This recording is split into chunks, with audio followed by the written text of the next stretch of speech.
Now, for those of us in the Western world, especially here in North America, we live in a consumer culture. Our economies are built upon it. And while there isn't anything wrong with that per se, I mean, choice is good, right? Having the ability to choose which product is best suited to your own personal needs is absolutely fantastic. But where things go wrong is when we allow consumer values to spill over into other areas of our lives where they simply don't belong. For example, God and faith.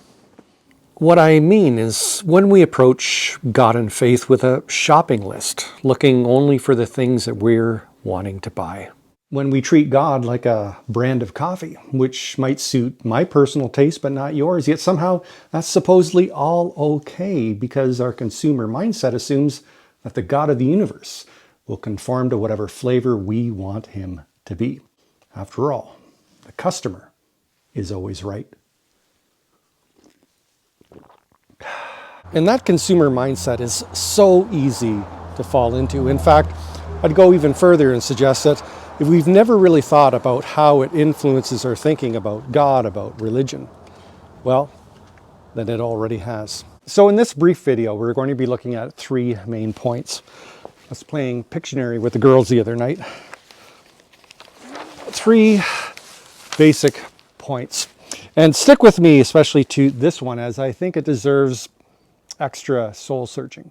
But anyways, point number 1, why God comes in one flavor. And for my American viewers, this is how we spell flavor in Canada.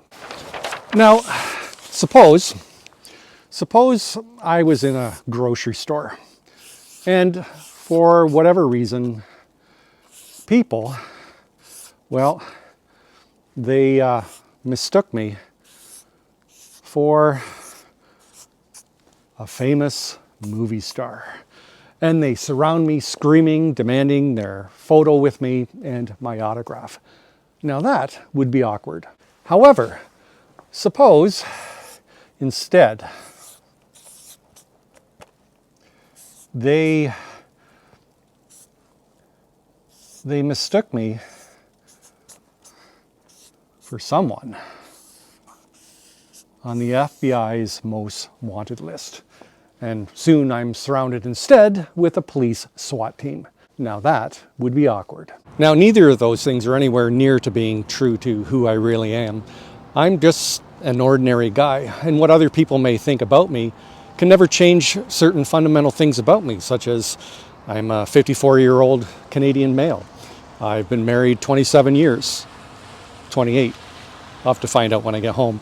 I'm a father of 5.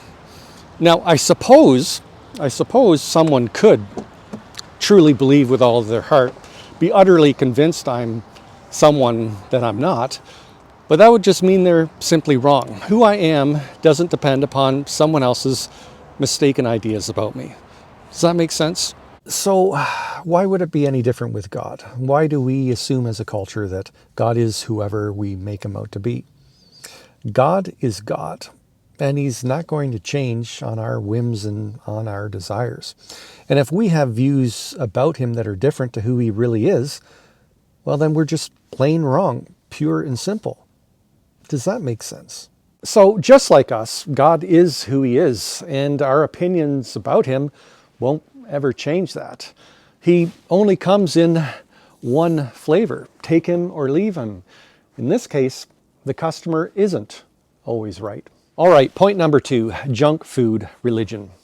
For argument's sake, let's just suppose that who God is and what he requires of us was up to us, that we could choose anything about him according to our own personal preferences and tastes, just as if we were out shopping for groceries. What makes us actually think that we would make wise and healthy spiritual choices? Now, let's be honest here. If we as a society began to eat healthy, if we began to eat far less than we currently do, then all of the fast food restaurants would close, as well as many grocery stores. And the few grocery stores that would remain open, well, they'd be small indeed. You just have a few aisles for the most basic food groups, and that would be it. And it goes far beyond our physical taste buds.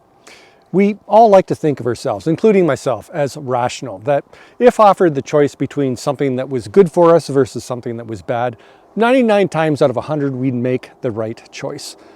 But really, how often does that happen? When it comes to the shopping cart of our own life, what do we really put in it? We're really all just creatures of passion, usually choosing short-term gain over any long-term consequences.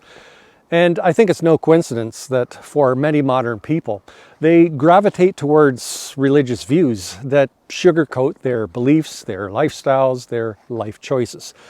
With the icing on the cake, of course, being a smiling deity who's looking down from up above approvingly. This is all to say that if we were really given the choice as to what to believe about God and what He requires of us, we would spend most of our time in the junk food aisle. Now, as I said at the beginning of this video, point number 3 really deserves some extra soul searching. When you stop and think about it, when you really stop and think about it, the sheer arrogance behind the idea that we can treat God just like a consumer product, that we mortals can dictate the terms of who the God of the universe is, really? Now, it's a conventional wisdom of our culture to claim that it is the height of arrogance for anyone to claim that the Bible is the only book telling us of who God is and what He requires of us. Perhaps, but let's play the devil's advocate here. How arrogant is it to assume that we can decide who God is and who He isn't? How arrogant is it to assume that we mere mortals have it within ourselves to essentially play God with God? Because that's what we're really doing. I'll leave you with that thought, something to think about the next time you're out shopping.